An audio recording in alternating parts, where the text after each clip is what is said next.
देखिए, जो सबसे अच्छे रिजल्ट आ रहे हैं वो लगातार निरंतरता से अभ्यास कर रहे हैं, उनके लिए बहुत ही रामबाण साबित हो रहा है ये उपाय।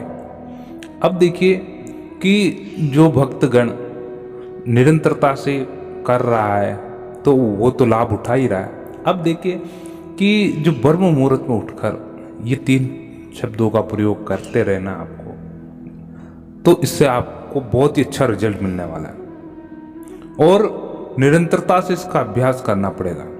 अगर आपको अपनी मनोवांछित इच्छा पूरी करनी है, अर्थात कुछ ऐसी चीज़ें होती है जो उपयोग में लाई जा सके और हो जाए वो, और कुछ ऐसा ना मांग बैठे कि थोड़ा देने में भी हिचकिचाहट हो प्रभु को भी। वो किस प्रकार से मैं आपको आगे बताऊंगा। पहले आप सुने कि जो ब्रह्म मुहूर्त में आपको उठकर, भले आप बेड पर ही लेटे रहते रहे, उठते ही आपको ये बोलनी पड़ेगी, प्रक्रिया शुरू करनी पड़ेगी, तभी आपको अच्छे रिजल्ट मिलेंगे, है ना। आपको आपके दिमाग में ये बात फैलानी पड़ेगी, दिमाग से अंतरात्मा तक, तब जाके ये काम होगा।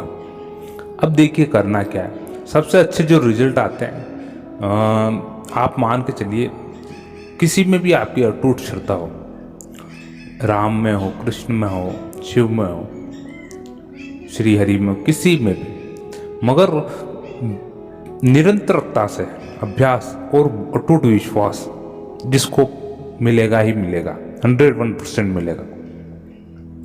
अब करना क्या है वो ध्यान से सुन ले। करना क्या है आपको वो ध्यान से देखिए। ब्रह्म मुहूर्त में आप उठ गए, जैसे आँख खुली, आपको लंबी और गहरी सांसें भरनी। उसी समय लंबी और गहरी सांसें भरे और छोड़े। पहले तो प्रभु का नाम स्मरण करते रहे, है ना। आप प्रभु का नाम स्मरण करें 7, 8, 9, 10 बार, है ना, अपनी सांसों के जरिए। सांस अंदर ले बाहर छोड़े, अंदर ले बाहर छोड़ रहे, जैसे आपके भीतर प्रभु का स्मरण हो रहा है। आप हाथ जोड़ के जैसे विनती करते हैं ना, कभी कभी हाथ जोड़ के प्रभु को प्रणाम करते, गुरुदेव को प्रणाम करते, उस प्रकार से जैसे हाथ जोड़कर प्रभु को, ईश्वर को प्रणाम करते हुए उनका नाम लेते जाए, स्वरूप का चिंतन करते जाए। स्वरूप का चिंतन करने के पश्चात आपको करना क्या है, फिर आपको अपनी श्वासों में प्रभु का नाम जोड़ना है। प्रभु का नाम जोड़ते हुए आपकी मनोवांछित जो इच्छा है वो प्रकट करनी है। मनोवांछित जो इच्छा है वो प्रकट करे उस समय, है ना। ऐसे सांस लेते समय प्रकट करनी है, वो छोड़ते समय नहीं।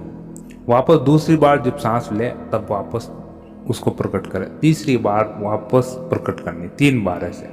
फिर रेगुलर आप जो नाम जप कर रहे वो का वही करा 7, 8, 9, 10 बार, इस प्रकार निरंतरता से करनी है। उठते ही देखिए, उठते ही इसलिए कहा गया है कि ब्रह्म मुहूर्त में, इसलिए कहा जाता है कि ब्रह्म मुहूर्त में अगर आप उठ जाते हैं, बेड पर लेटे लेटे ये प्रक्रिया करनी पड़ती है। क्यों? क्योंकि इस समय प्रभु आपकी जल्दी सुनेंगे, बहुत ही जल्दी सुनेंगे। स्वच्छ मन होता है, किसी प्रकार का गंदा विचार नहीं होता। इस समय आपकी चेतना होती है जो धीरे धीरे, यानी एकदम से जागृत अवस्था में नहीं होती, मगर आप इसको सही इंफॉर्मेशन, अफर्मेशन देकर जागृत कर सकते हैं। इसको अफर्मेशन दे, सीधे ये एक तरह से लक्ष्य तक पहुंचेगी, है ना। बिल्कुल सही एड्रेस भी, बिल्कुल सही पता भी इतना ठिकाने पहुंचाए कि इस जगह पहुंचनी चाहिए। उसी प्रक्रिया को आपको निरंतरता से, इस प्रक्रिया को निरंतरता से दोहराना है। कम से कम आप लगातार करते जाएं। बहुत ही कम समय में चांस बनते हैं कि हो आपकी इच्छा पूर्ण हो जाए। अब मैं कह रहा था कि आपको ऐसी इच्छा भी नहीं मांगनी है जो कि देना स्वाभाविक नहीं हो, है ना। देखिए, अब इसके पीछे का रहस्य भी मैं आपको बताऊंगा, मगर आप इसको थोड़ा जानने की कोशिश करें कि आपने ऐसी चीज़ मांग ली कि जैसे कोई विद्यार्थी फेल हो गया पूरी तरह से, अब उसका कोई आसार ही नहीं दिख रहा है कि ना अब इस मार्ग के द्वारा पास हो जाए, बिल्कुल, कि किस प्रकार से, हाँ।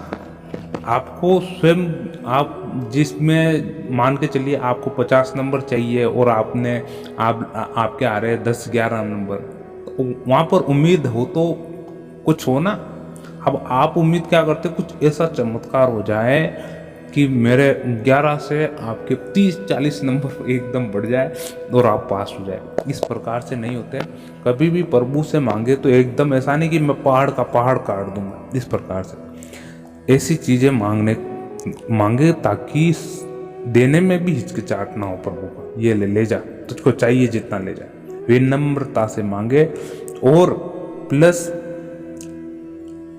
इस प्रकार की चीज़ें तो बिल्कुल नहीं मांगनी आपको जो लोगों के अहित में हो, है ना।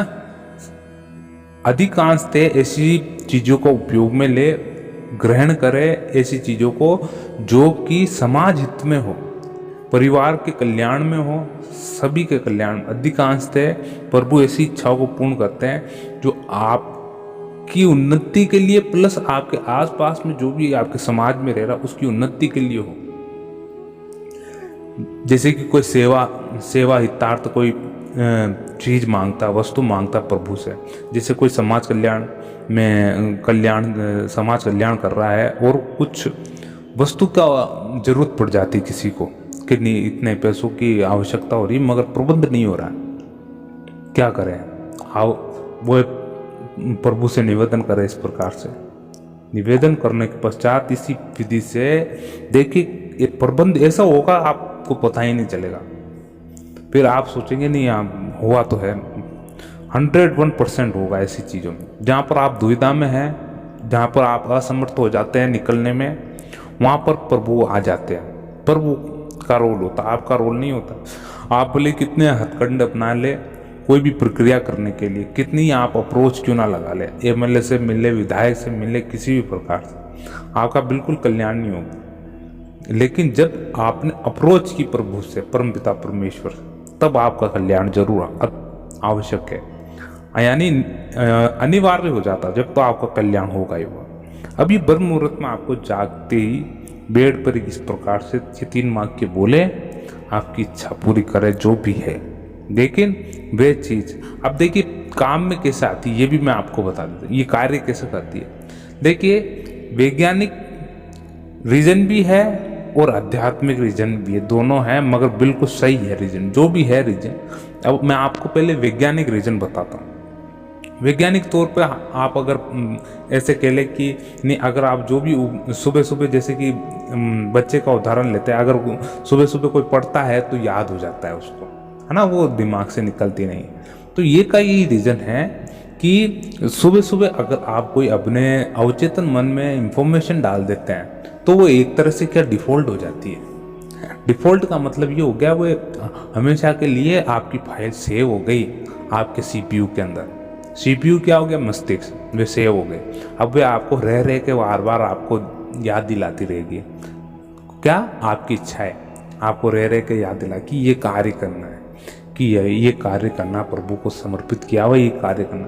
तो धीरे धीरे क्या वे अपना आप मार्ग बनने लगता है, उस कार्य को सुलझाने का ऐसे व्यक्ति मिलते हैं, ऐसी परिस्थितियां बनने लगती है जिससे कि वे काम सुलझे, उलझा हुआ कार्य सुलझे और वे कार्य जल्दी से जल्दी पूर्ण हो। इस प्रकार से ये वैज्ञानिक प्रतिरूप। आध्यात्मिक जीवन में मान के चलिए, अगर आप सुबह ब्रह्म मुहूर्त में प्रभु से अगर कोई भी चीज मांग ले प्रभु से, मगर देखिए दृढ़ विश्वास, अटूट विश्वास, निश्चलता होनी चाहिए मन में, किसी प्रकार का कोई पाप नहीं होना चाहिए उस इच्छा के प्रति कि इसका मैं इस स्वार्थ के प्रति ये इच्छा मांग रहा हूँ। नहीं, बिल्कुल निस्वार्थ होकर कुछ मांगे, फिर आपकी इच्छा पूरी होगी।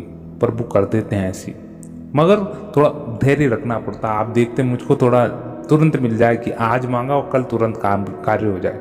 अब देखिए आप में एडमिशन अब लिया, एडमिशन क्लास में अब लिया, आप देखते अगले महीने मेरा रिजल्ट आ जाए, ऐसे तो होता नहीं है। कम से कम आपको 9 महीने 10 महीने पढ़ जाना पड़ता है, 10-12 महीने स्कूल, तब जाकर आपका रिजल्ट आता है और तब जाकर आप उस मार्ग में परिपक्व हो जाते, उस क्लास में यानी पूर्ण रूप से परिपक्व हो जाते। उस क्लास में आज छोटी छोटी परीक्षाएं होती है ताकि आप पूर्ण रूप से वह चीज़ सीख सके अगली कक्षा के लिए तैयार होने के लिए। अध्यात्म जीवन में भी इस प्रकार है। कुछ अगर आप धीरे धीरे कुछ सीखते हैं तो कुछ छोटे छोटे एग्ज़ाम होते हैं, टेस्ट होते हैं, टेस्ट होने के पश्चात वापस आपके ओरल होते हैं, फिर पश्चात आप धीरे धीरे इस मार्ग में से आगे बढ़ते हैं। फिर फाइनल एग्ज़ाम जब होते हैं, आप मान के चले इसमें भी एक तरह से 10th 12th graduation, post graduation, फिर पीएचडी, फिर और आगे प्रोफेसर की जितनी बड़ी बड़ी डिग्रियां होती है आप करना आपके ऊपर है। इनके जैसे उदाहरण मान लिया जाए तो वेद व्यास जी है ना, जिन्होंने खुद ने अपना ग्रंथ लिख दिया, क्या रामायण। महर्षि वाल्मीकि जी है, महाभारत। तो इस प्रकार से वेद व्यास जी, वाल्मीकि जी, इन्होंने क्या बड़े बड़े ग्रंथ लिखा। ये एक तरह के प्रोफेसर हुआ करते थे उस समय के। कौन हुआ करते थे उस समय के? जिन्होंने अपना आपने इतनी बड़ी ग्रंथ लिखे जो आज पूरी दुनिया में पढ़े जा रहे हैं, हिंदुस्तान में ही नहीं, हिंदुस्तान से बाहर भी, अलग अलग लैंग्वेज में, है ना, और अलग अलग स्वरूप में उनको भजा जा रहा है आज, है ना।